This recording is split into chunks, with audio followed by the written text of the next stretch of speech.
I'm in Ila Berlin and I got a unique opportunity to take a closer look on Airbus' new concept, which is called RACER. And here, Jerome, he is a chief engineer and he will explain us a bit about this airplane and give us a tour.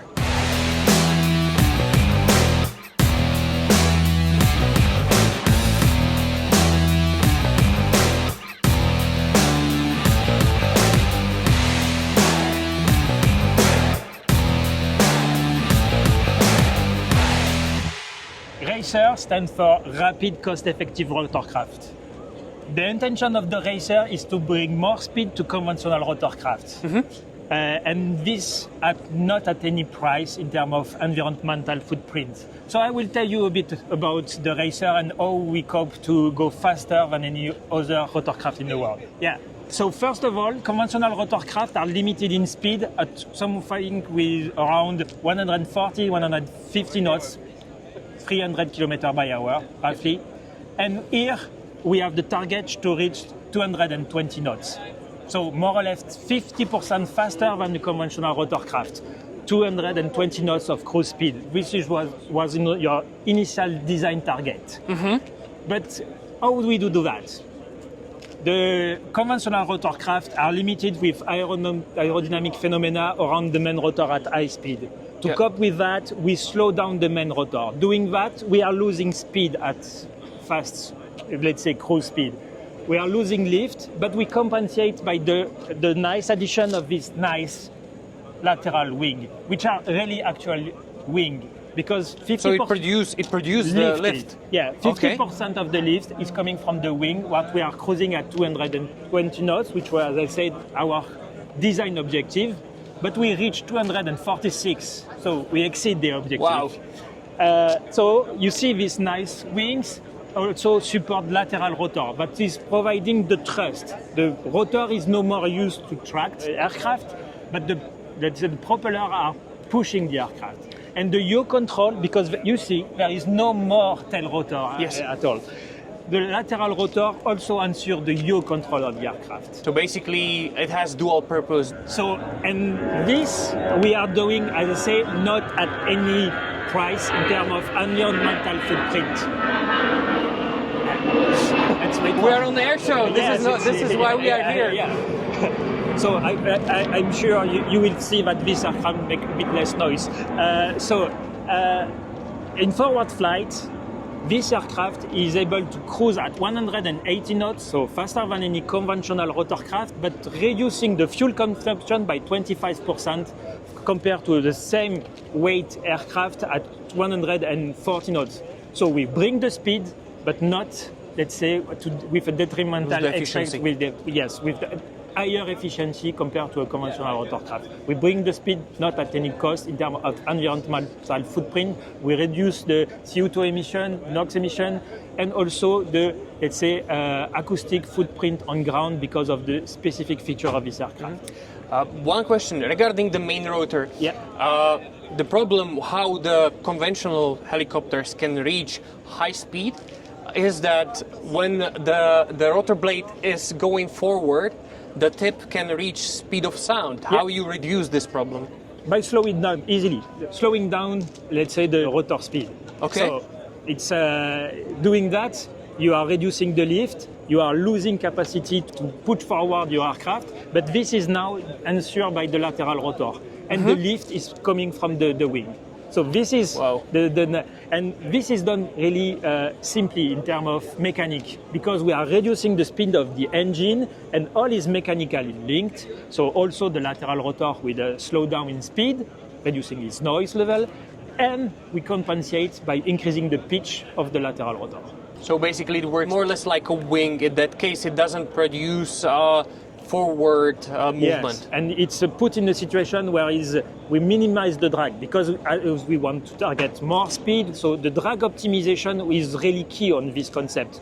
The drag reduction of this aircraft, we reduce by 2.5 times the drag compared to a conventional rotorcraft of the same time. So it means that this more than 7-ton aircraft have a drag that is lower than our smaller aircraft on the show. And can we take maybe around? Can you show us how the airplane actually looks like? Yeah, or so helicopter? I have speak a bit about this strange-looking wings. Yes.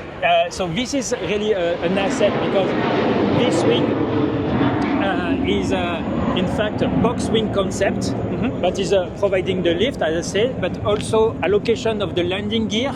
In the upper wing, we have the transmission shaft because the lateral rotor, there is no engine in the nacelle area. The lateral rotor are driven by the main engine, the two engines which are fitted on the top of the upper deck, which are provide the motion to the main gearbox. It's fully mechanically linked to the main rotor and lateral rotor. So no engine on the nacelle, and this layout of wings also, let's say, have a higher level of efficiency.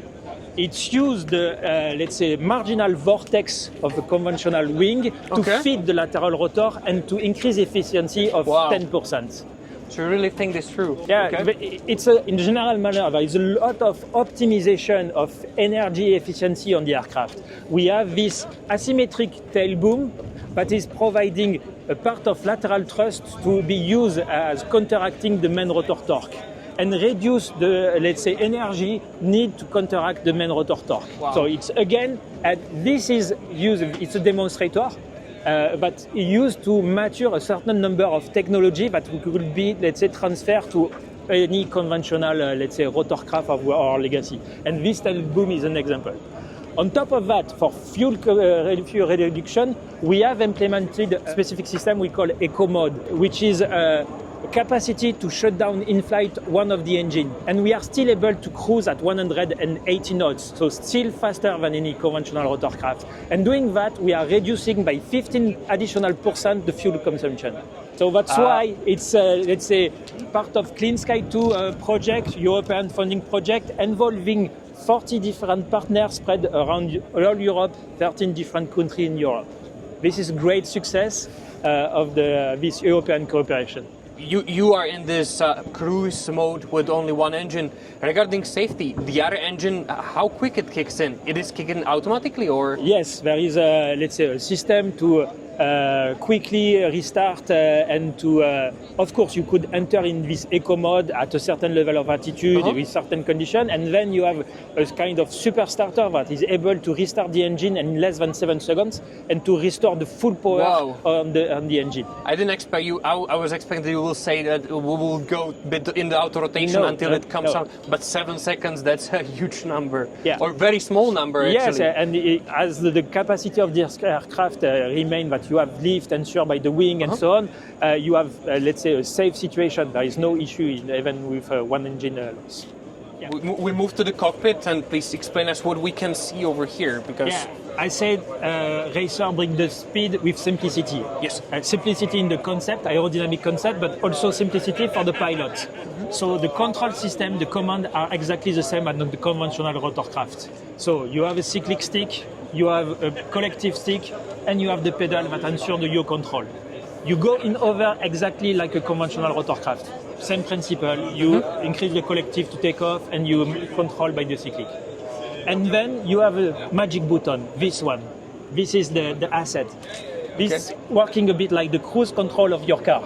Okay. If you beep plus, you will accelerate. If you beep minus, you will decelerate. And the acceleration is huge compared to a conventional rotorcraft. You will accelerate twice the rate of the conventional rotorcraft.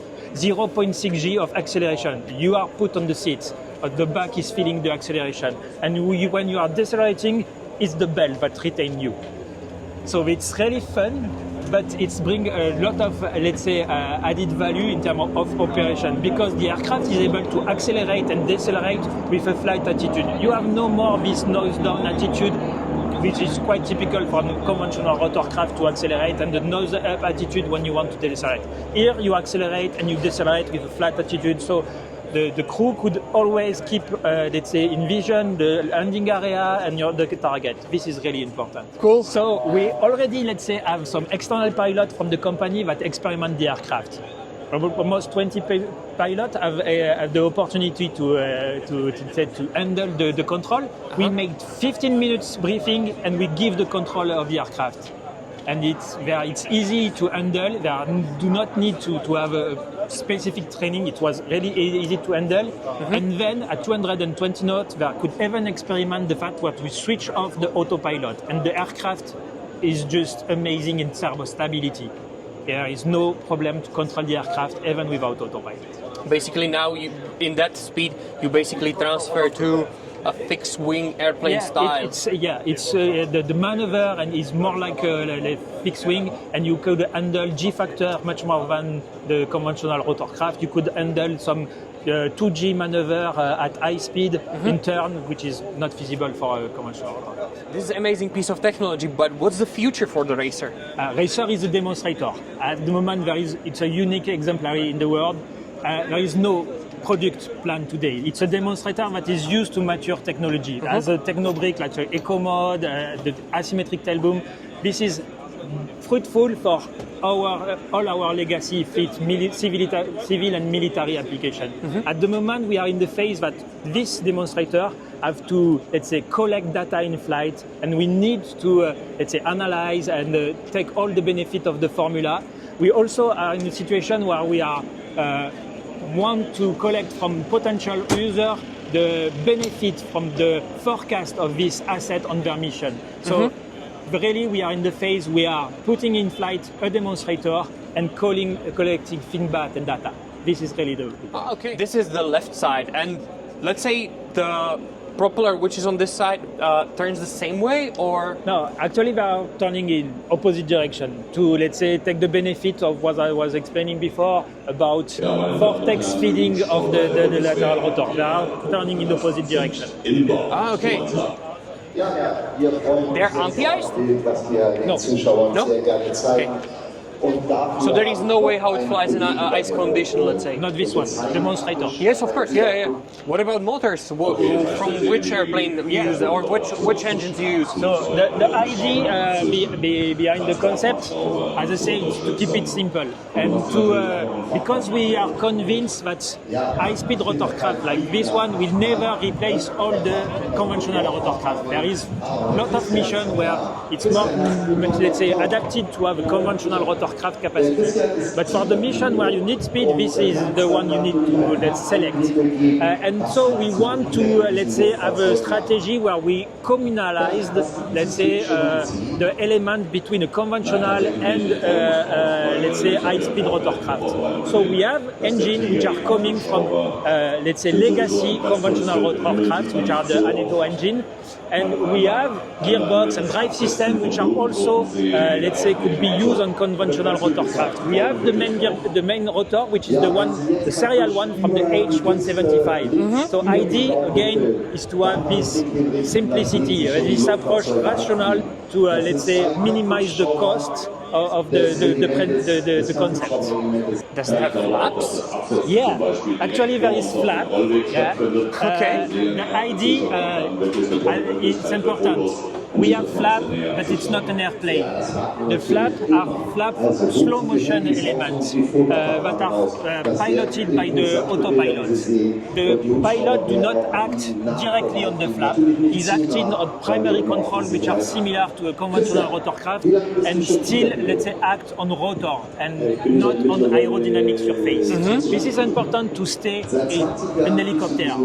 It's an helicopter which has the capacity of a conventional rotorcraft to take off and land vertically without need of, let's say, a runaway to take off.